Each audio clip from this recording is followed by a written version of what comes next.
Nama saya Nanda, saya mahasiswa, nama baptis saya Catherine.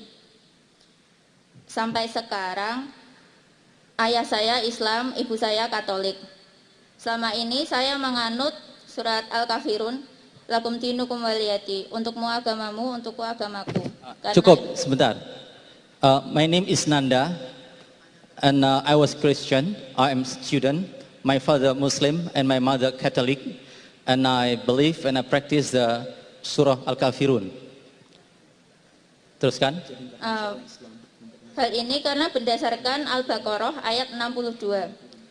Tapi ternyata ada ayat lain yang mengatakan bahwa orang-orang Nasrani dan Yahudi akan masuk neraka. Mengapa ayat yang lain ini kontradiksi dengan Al-Baqarah ayat 62 itu? Lalu siapa? Ya, cukup.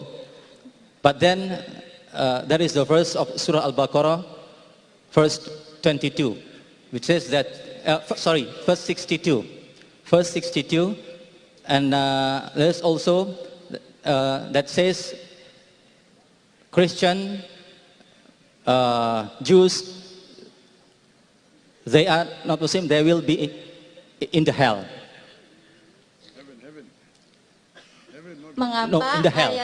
Mengapa ayat yang mengatakan bahwa orang Nasrani dan Yahudi akan masuk neraka itu kontradiksi dengan Al-Baqarah ayat 62? And the expression that said that Christian and Jews that they will enter the hell, it contradicts with Al-Baqarah 62. Why? Lalu siapa yang dimaksud dalam Al-Baqarah 62 itu? And who is then in Surah Al-Baqarah in 62? If I understood the question correctly, that the Quran says that the Jews and Christians will be in hell, but Surah Baqarah chapter 2 verse number 62 says that all those who believe in Allah and have faith, whether you are a Christian or a Jew or a Sabian, you will go to Jannah. So these two verses are contradicting. Before I answer this question, I find it very common in Indonesia that Muslims are marrying non-Muslims and they do it so freely. And while traveling in these few days, I realized that Muslim parents willingly give their daughters to marry a non-Muslim. If a Muslim parents give their daughters in marriage to a non-Muslim, most probably even you will be held responsible. Why do the Muslim parents of Indonesia give their daughters and their sons in marriage to non-Muslims? How are you doing it? Allah clearly states in the Quran, in Surah Baqarah, chapter number 2, verse number 221, that do not marry mushrikah until she believes. A believing woman is far better than a mushrikah, even if she allows you. That means you do not marry a mushrik girl until she believes. A believing woman, even if she's a slave woman, even if she's a servant, she is far better than a Muslimah, even if she allows you.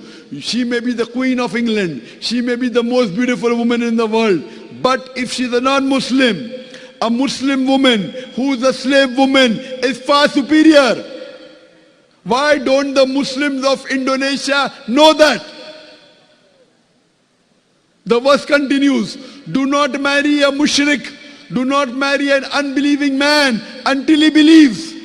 A believing man, a slave man, a servant who is a poor man is far superior than a non-Muslim, even if he allows you. He may be the most handsome man in the world. He may be the king of the world. But a man who has belief, faith is far superior. I think the Indonesian parents don't read the Quran with understanding.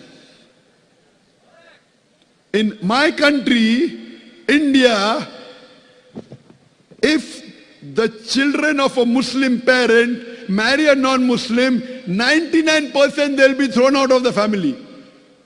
Here, the parent is very happy. My daughter is marrying a Christian, my daughter is marrying a Hindu, my son is marrying a... Hindu lady and he wants to become Hindu and they laugh. What's happened to the Muslims of Indonesia?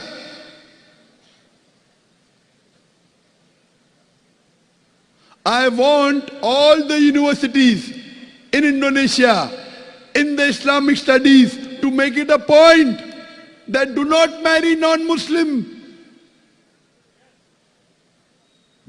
I'm shocked. When we go to a minority Muslim country,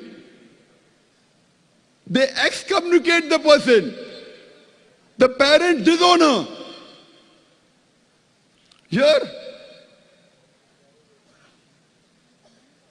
make it very clear that if you have an option between marrying a non-Muslim, who may be the king of the world, who may be the most handsome man, who may be the most beautiful, who may be Richard Gere, anyone. He may be Bill Gates. But a Muslim man who's a servant, who may be the most ugliest man in the world, he is far superior because he has Iman. If you have Iman, you will go to Jannah. I want to tell the Muslim men, do not marry non-Muslim women. She may be the most beautiful woman in the world, not Indonesia.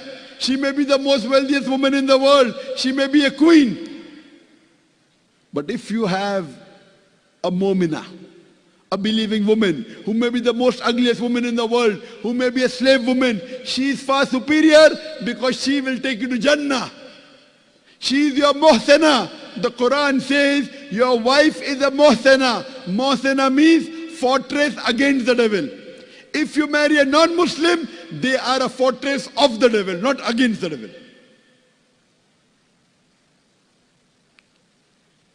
The sister is asking a question.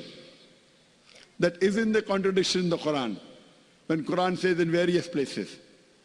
For example, Quran says in Surah Maida, chapter number 5, verse number 72. لَقَدْ كَفْرَ الَّذِينَ قَالُوا إِنَّ اللَّهُ عِيسَى ابْنُ مَرْيَمَ. They are doing kufr, those who say that Jesus is son of Allah. That means the Quran says that the Christian and the Jews, they are kafir, they are mushrik, don't marry them. Here, in Surah Baqarah chapter 2, verse number 62, it says that as to those who believe in Allah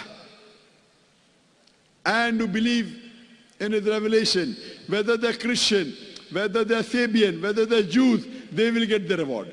This verse, sister, in context says, talking about when people come to the Prophet. If you read the tafsir of Ibn Kathir, it says that when the people came to the Prophet, those who were Christian, those who were Jews, those who were Sabian, that we did so many sins in the past.